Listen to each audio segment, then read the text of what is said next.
Olá, seja bem-vindo a mais um episódio da série Eletrônica Digital Divertida. E no episódio de hoje estamos com várias pessoas para falarmos sobre o que são os sistemas digitais. Mas antes, aproveite este momento e clique em curtir e se inscreva para nos ajudar a crescer. E agora, vamos nessa! Para que nós possamos aprender como os dispositivos digitais funcionam, devemos entender a diferença entre as grandezas analógicas e digitais. Mas afinal, qual a diferença entre essas grandezas? Fica tranquilo, pois a PCBWay está aqui para te ensinar e ainda vai te oferecer um cupom de 10 placas grátis aqui na descrição do vídeo.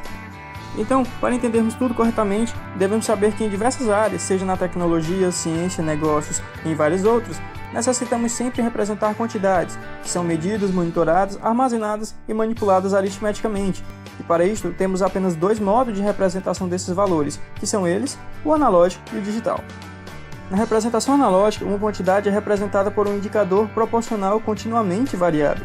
Para que você possa entender, vamos analisar um velocímetro de um carro, no qual a deflexão do ponteiro é proporcional à velocidade do carro, ou seja, a posição do ponteiro representa a velocidade e o movimento do ponteiro segue as alterações de aumento ou redução da velocidade do nosso automóvel.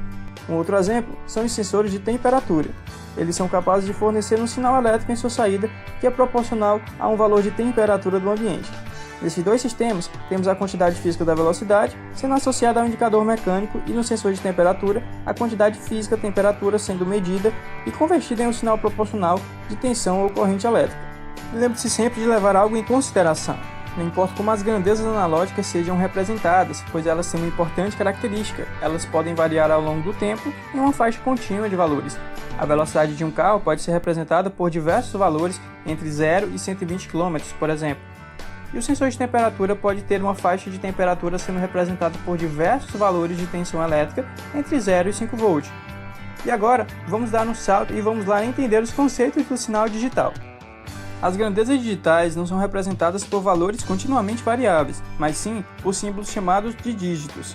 Mas como assim, símbolos representados por dígitos? Para você entender melhor, vamos analisar um termômetro. Imagine que você tem um termômetro que detecta variações na temperatura de 0,1 °C em 0,1 °C. E embora a temperatura ambiente varie de forma contínua de 22 para 22,1 °C, a representação digital mudará subitamente de 22 para 22,1 °C.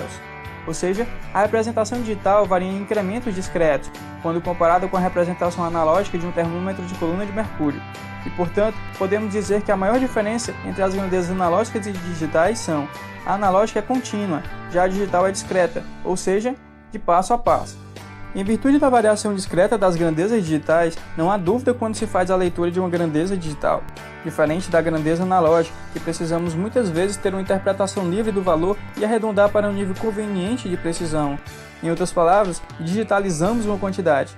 A representação digital é o resultado da atribuição de um número de precisão limitada a uma quantidade continuamente variável. O mundo é repleto de diversas variáveis que constantemente estão mudando e se podemos medi-las e representá-las como quantidade digital, podemos registrar ou manipular estes valores aritmeticamente. E agora eu te pergunto, como podemos realizar cálculos com essas grandezas digitais? Ficou curioso? Então inscreva-se no canal, marque o sino e participe do nosso grupo do WhatsApp. Tchau, tchau e até o próximo episódio.